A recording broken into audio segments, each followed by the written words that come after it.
पिछले कुछ सालों से पॉपुलर फ्रंट ऑफ इंडिया का नाम कई वजहों से सामने आया।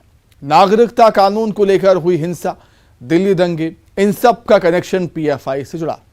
पीएम मोदी की पटना रैली आतंक के निशाने पर थी, इसके तार भी पीएफआई से जुड़े। इस संगठन पर हथियारों की ट्रेनिंग देने के भी आरोप लगे हैं। इसके बाद पीएफआई सुरक्षा एजेंसियों के रडार पर आया। कुछ दिन पहले देश भर में पीएफआई से जुड़े कई संगठनों पर लोगों पर छापे पड़े और अब इसे 5 साल के लिए बैन कर दिया गया है। देखें रिपोर्ट।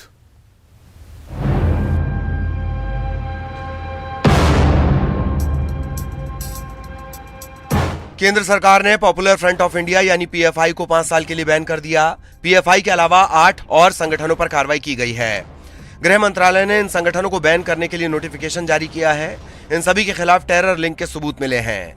केंद्र सरकार ने यह action unlawful activity prevention act UAPA के तहत लिया है। सरकार ने कहा कि पीएफआई और उससे जुड़े संगठनों की गतिविधियां देश की सुरक्षा के लिए बड़ा खतरा हैं।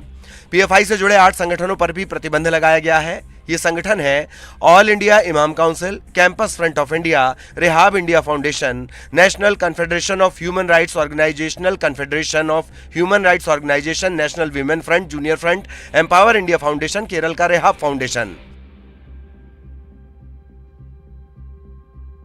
वहीं पीएफआई पर बैन के बाद सुरक्षा एजेंसियां सतर्क हैं। देश भर में सुरक्षा बढ़ाई गई है। एमपी में 21 पीएफआई सदस्यों को जेल भेजा गया है। इन्हें कल गिरफ्तार किया गया था। एमपी एटीएस ने जिला पुलिस के साथ अलग अलग जिलों से इन्हें गिरफ्तार किया। वहीं इंदौर में पीएफआई ऑफिस की सुरक्षा बढ़ा दी गई है। यहां जवानों को तैनात किया गया है।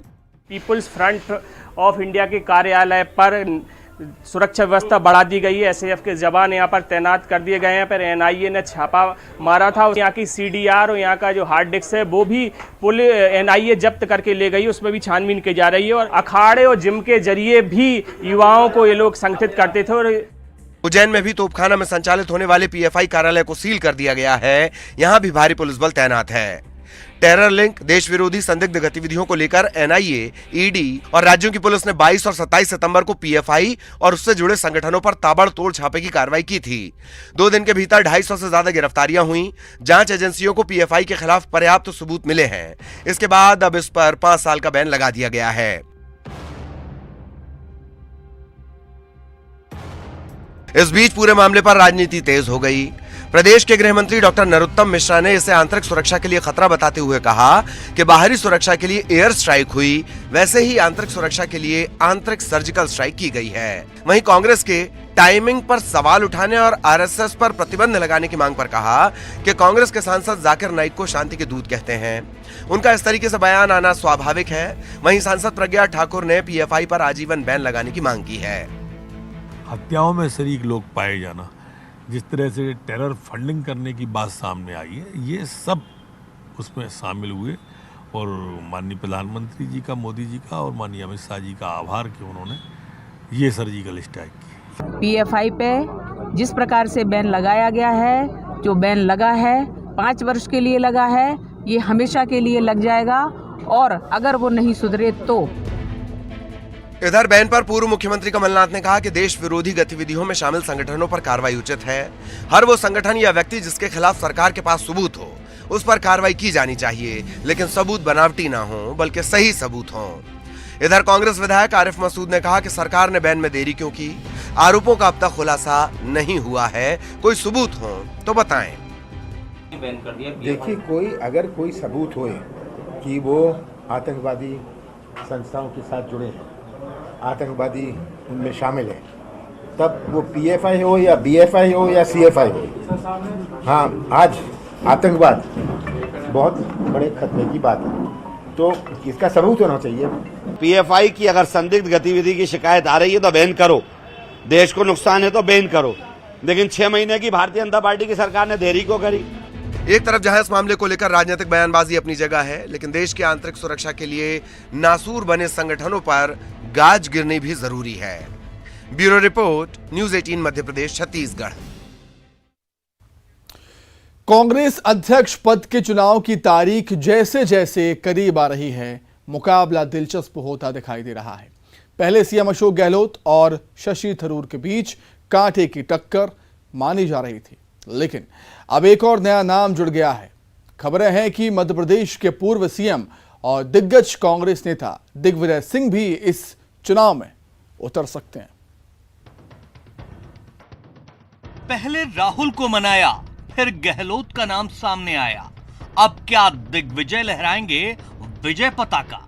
हम बात उस चुनाव की कर रहे हैं जिसकी कहानी राजस्थान के रास्ते दिल्ली दरबार तक पहुंची। पेंच फंसते फंसते दिग्विजय सिंह पर आकर अटकी है। कयासों का बाजार गर्म है कि दिग्विजय सिंह कांग्रेस अध्यक्ष पद का चुनाव लड़ेंगे और किस्मत ने साथ दिया तो राजा जी के हाथों में कांग्रेस की कमान होगी। आदरणीय दिग्विजय सिंह जी कांग्रेस पार्टी के और देश के राष्ट्रीय नेता हैं। उनका कांग्रेस पार्टी की सोनिया जी के आदेश से ही वो आगे कोई कार्रवाई करती है। अगर ऐसा है कि वो फार्म भर रहे हैं तो अभी कांग्रेस में कोई निर्णय नहीं हुआ है। लेकिन कहानी इतनी भर नहीं है। इस कहानी के कई किरदार हैं, किस्मत कनेक्शन है और सत्ता में बने रहने का जादुई आकर्षण है। तो चलिए शुरू से ही शुरू करते हैं। देश भर में चर्चा तो राहुल की पदयात्रा की थी, लेकिन इस बीच कांग्रेस अध्यक्ष पद के चुनाव की घड़ी आई। तय हुआ अध्यक्ष का चुनाव होगा, लेकिन गांधी परिवार का इस चुनाव से अलगाव होगा। मतलब गांधी परिवार से कोई पद की रेस में नहीं होगा। इस बीच शशि थरूर ने चुनाव लड़ने का ऐलान कर दिया। पार्टी ने कांग्रेस के जादूगर को चुनाव लड़ने का सुझाव दिया, लेकिन सत्ता और संगठन के द्वंद में फंसे गहलोत ने पहले तो इनकार किया, फिर शर्तों के साथ इकरार किया, लेकिन खुद को और राजस्थान की सियासत को संकट में फंसा दिया। पायलट पर पेंच फंस गया था, मामला शक्ति प्रदर्शन तक आ गया था। संकट गहराया तो दिल्ली से 2 संकट मोचक भेजे गए। इस बीच गहलोत नंबर गेम में पिछड़ गए, या शायद वो कुछ ऐसा ही चाहते थे।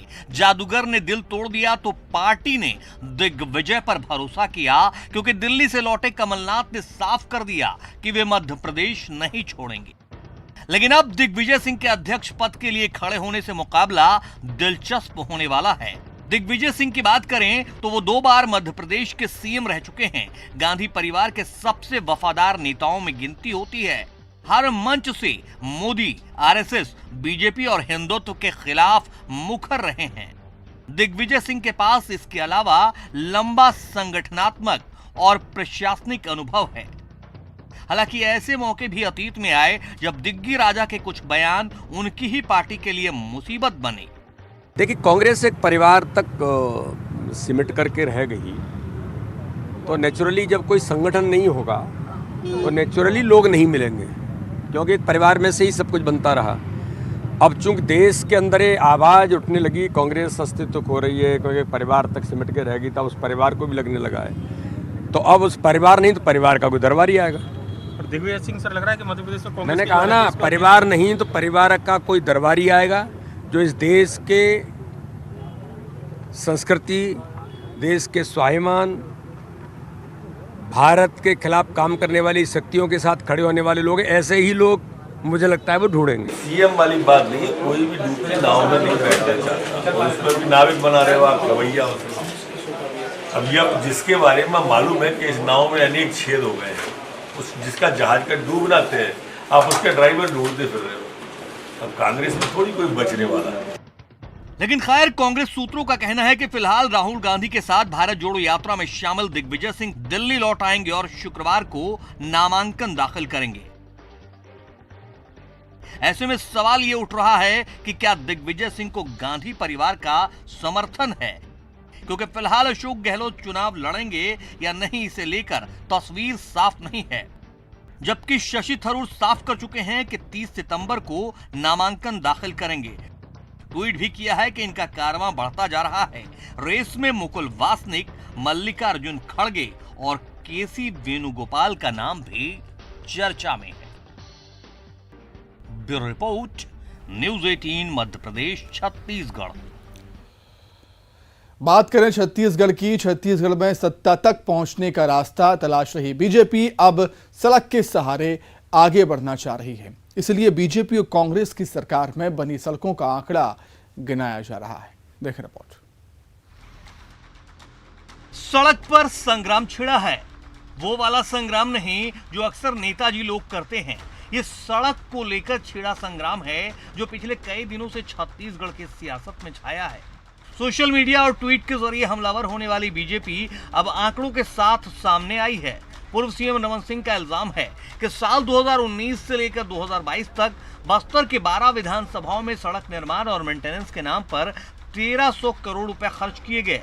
सरगुजा के 14 विधानसभा सीटों के लिए 1730 करोड़ रुपए, जबकि सिर्फ एक पाटन विधानसभा के लिए 1750 करोड़ रुपए खर्च हुए। आखिर क्यों?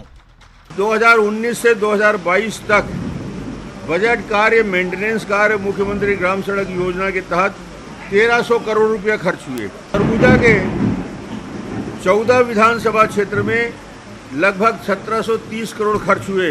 अकेला पाटन 4 वर्षों में बजटेड कार्य के लिए, मेंटेनेंस के लिए, सुगम सड़क के लिए 1750 करोड़। सड़क निर्माण को लेकर पूर्व सीएम ने आंकड़े पेश करते हुए कहा कि 2018 तक हमारी सरकार ने प्रधानमंत्री ग्रामीण सड़क योजना के तहत 3250 किलोमीटर सड़क निर्माण किया, 1055 सड़कें बनाई। 2018-19 के बजट में लोक निर्माण विभाग को प्रदेश में विकास के लिए 7187 करोड़ का बजट दिया, जबकि 4 वर्षों की कांग्रेस सरकार के बाद लोक निर्माण विभाग का बजट घटाकर 6634 करोड़ रुपए कर दिया गया। लेकिन सीएम बघेल का कहना है कि जिन सड़कों को 10-15 सालों तक चलना था वो महज 3-4 साल में ही खराब हो गए। पिछले सरकार ने जो बनाया था वो 4 साल भी नहीं टिका, उखड़ गया। तो सरोज पांडे जी विरोध सीधा रमन सिंह के विरोध नहीं कर पाते, तो मेरे बहाने विरोध कर रहे हैं। तो सड़कें बहुत खराब बनी थी जो उखड़ गया। खराब सड़कों पर छिड़ी सियासी बहस के बीच पूर्व सीएम रमन सिंह ने कांग्रेस के भारत जोड़ो यात्रा के छत्तीसगढ़ न आने के पीछे भी खराब सड़कों को ही वजह बताया है। पूर्व सीएम ने चुटकी लेते हुए कहा कि राहुल गांधी को पता चल गया है कि छत्तीसगढ़ की सड़कें बेहद खराब हैं और वे यहां पैदल नहीं चल सकते, इसलिए यात्रा छत्तीसगढ़ नहीं आ रही है। राहुल गांधी सब जगह यात्रा में जा रहा है, छत्तीसगढ़ क्यों नहीं आ रहा है? राहुल गांधी को मालूम हो गया था छत्तीसगढ़ की सड़कें कैसी है और उस सड़क में वो चल नहीं सकता, इसलिए राहुल गांधी ने छत्तीसगढ़ को अलग कर दिया। ये स्थिति इस राज्य की है।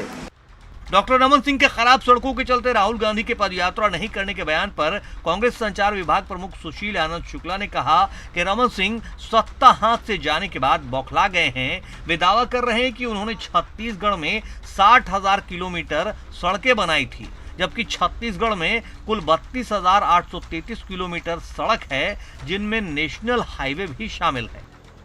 रमन सिंह आजकल सत्ता प्राप्ति के लिए झूठ का सहारा लेना चालू कर दिए हैं। सत्ता जाने के बाद 15 साल मुख्यमंत्री रहा हुआ व्यक्ति इतना ज़्यादा बौखला जाएगा। वो दावा कर रहे हैं कि 15 साल में उन्होंने 60,000 किलोमीटर सड़कें बनाई छत्तीसगढ़ में, जबकि आज की तारीख में छत्तीसगढ़ में कुल 32,833 किलोमीटर सड़कें हैं। तो रमन सिंह के पहले 2003 के पहले भी छत्तीसगढ़ में सड़क थे, ऐसा नहीं कि लोग पगडंडी में चलते थे। 2018 के बाद भी सड़क बनाई गई है। तो रमन सिंह उसके बाद भी छत्तीसगढ़ में सिर्फ 32,000 किलोमीटर सड़क है। तो रमन सिंह का यह दावा पूरी तरीके से झूठ है। सड़क के रास्ते सत्ता पद तक पहुंचने का सपना बुन रही बीजेपी इस लड़ाई को आगे कहां तक ले जाएगी ये कहना मुश्किल है, लेकिन कांग्रेस ने भी कमर कस लिया है और बीजेपी को उसी के अंदाज में जवाब दे रही है। मतलब साफ है कि सड़क की ये लड़ाई सत्ता के संघर्ष तक जारी रहेगी। अवधेश मिश्रा के साथ bureau report, news 18 Madhya Pradesh Chhattisgarh. School में अगर शिक्षक ही ना हो तो स्कूल क्या मतलब का? सुकमा के करीब आधे स्कूल ऐसे ही हैं। स्कूल सिर्फ एक शिक्षक के भरोसे चल रहे हैं, जबकि एक स्कूल में 6 शिक्षक हैं और छात्रों की संख्या 7। इन हालातों में शिक्षक की गाड़ी कैसे चल रही है ये समझना मुश्किल नहीं।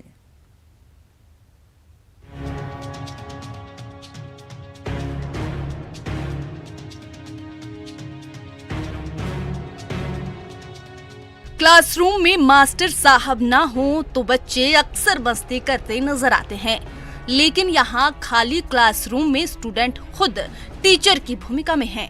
करें भी तो क्या, एक दिन की बात होती तो मौज मस्ती भी कर लेते, यहाँ तो रोज का यही हाल है। स्कूल सिर्फ एक शिक्षक के भरोसे है।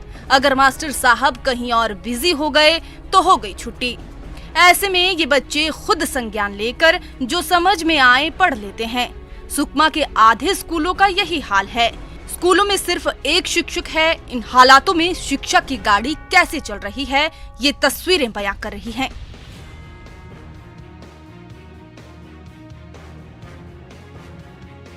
जिले में शिक्षकों के 294 पद खाली हैं। 427 ऐसे स्कूल हैं जहां सिर्फ एक शिक्षक है। इन स्कूलों में हाई स्कूल, माध्यमिक पाठशाला से लेकर प्राथमिक पाठशाला तक शामिल हैं। स्कूल में अगर शिक्षक ही ना हो फिर पढ़ाई कैसे होगी। गंधारपारा प्राथमिक स्कूल का हाल देखिए। यहाँ शिक्षक के अभाव में बच्चे खुद पढ़ाई कर रहे हैं। यहाँ सिर्फ पीएन है जो खाना बनाने में जुटा है। फूल पगड़ी संकुल के मड़कम पारा प्राथमिक स्कूल की हालत तो और भी खस्ता है। इस सत्र में ये स्कूल खुला ही नहीं। शिक्षक नहीं होने के कारण ग्रामीणों ने बच्चों का दाखिला कहीं और करवा दिया। जिले के ज्यादातर स्कूलों का यही हाल है। स्कूल के नाम पर सिर्फ खाना पूर्ति की जा रही है। स्कूल बंद है आपके?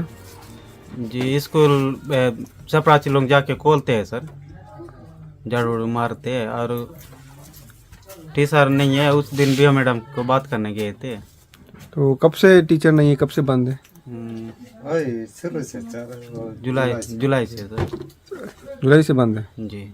वर्तमान में हमारे ज़िले में प्राथमिक शालाओं में शिक्षकों की कमी है और इस कमी की पूर्ति के लिए हमने शासन से मांग भी की है। और इसके अलावा हमारे ज़िले में जहां प्राथमिक शालाओं में शिक्षक अधिक हैं वहां से युक्तिकरण करने का प्रस्ताव भी राज्य शासन को भेजा गया।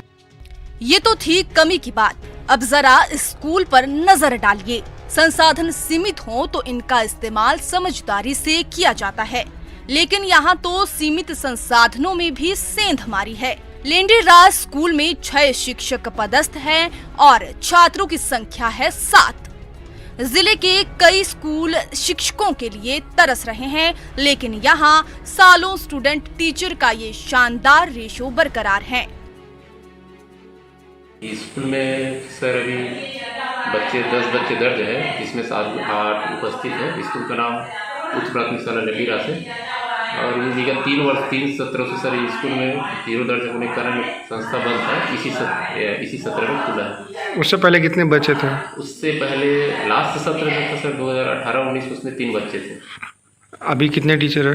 अभी यहाँ पोस्टेड तो 6 है, लेकिन उपस्थित यहाँ पे 4 है, जिसमें से 2 लोग अन्यत्र टेस्ट में। कितने बच्चे हैं स्कूल में? स्कूल में 10 बच्चे। कहीं अति कहीं शिक्षक ही नहीं। स्कूल का ये हाल बता रहा है कि जिले में शिक्षा को लेकर अधिकारी कितने गंभीर हैं।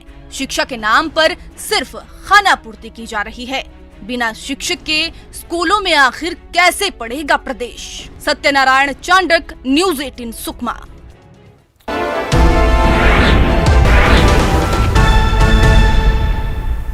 आज के उपभोक्तावादी दौर में सुख समृद्धि प्रॉपर्टी के पीछे हर कोई भाग रहा है, लेकिन क्या आप सोच सकते हैं कि करोड़ों की प्रॉपर्टी छोड़ कोई इंसान संन्यास की राह ले सकता है, वो भी महज 16 साल की उम्र में।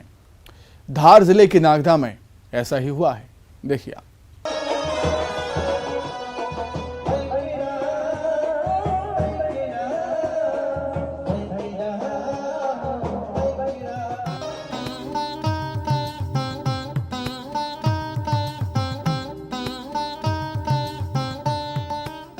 बैंड बाजी की धुन, पीछे शाही सवारी, आगे आगे महिलाओं की टोली। क्या समझे आप, बारात निकली है? नहीं, एक सन्यासी की सवारी निकली है, जिसने महज 16 साल की उम्र में सांसारिक सुखों का त्याग करने का फैसला किया है। धार जिले के छोटे से गांव नागदा के मुकेश श्रीमाल के इकलौते बेटे अचल श्रीमाल करोड़ों की प्रॉपर्टी और कारोबार छोड़ अब जैन मुनि बनकर संन्यास लेने जा रहे हैं। पूज्य महार साहब का 2020 में नागदा चातुर्मास था, तो उनसे जब थोड़ी पहचान हुई थी तो उनके साथ ऐसा धर्म की लगन लगी थी थोड़ी। फिर 2021 में आस्था सीहोर के पास में वहाँ पर चातुर्मास था, तो महार साहब के सानिध्य में मम्मी पापा और मैं गए थे, तो वहाँ पर रुके, थोड़ा दिन रुके, तो ऐसा लगा कि धर्म करना चाहिए। लेकिन वापस 10th क्लास की एग्ज़ाम थी तो घर पे आने का हो रहा था, लेकिन वहाँ पर एक संत थे, उनने मेरे को, जो हमारे सबसे बड़े आचार्य थे, उनने एक और जो संत थे उनकी कहानी सुनाई कि उनको भी दीक्षा लेने का मन था, लेकिन उनके माता पिता उनको आज्ञा नहीं दे रहे थे कि आप पहले कॉलेज की पढ़ाई पूरी कर लो, उसके बाद आपको हम दीक्षा देंगे।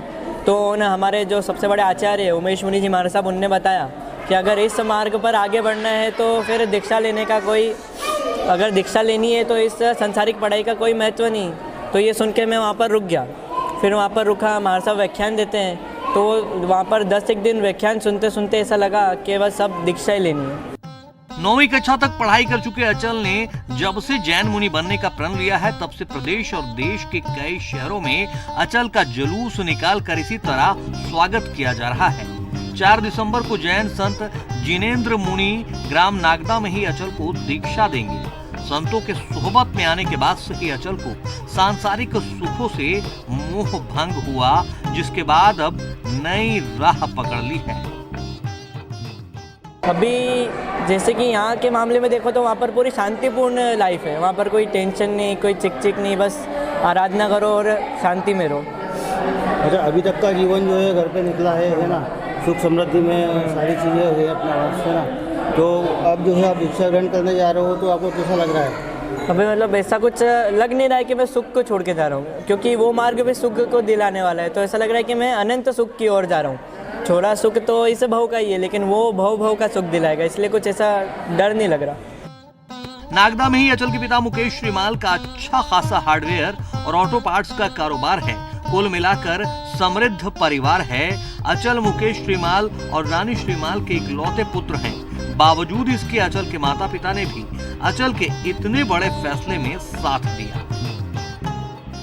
ये तो बहुत गर्व हो रहा है कि मेरा बेटा दीक्षा लेने जा रहा है, इस मार्ग पे आगे बढ़ रहा है। मेरी यही भावना थी कि वो इस मार्ग पे बढ़े, और वो बढ़ रहा है, मुझे उसकी बहुत खुशी है। फील तो क्या, एक माँ को थोड़ा कहीं ना कहीं अंदर से फील तो होता है कि बेटा छोड़ के जा रहा है।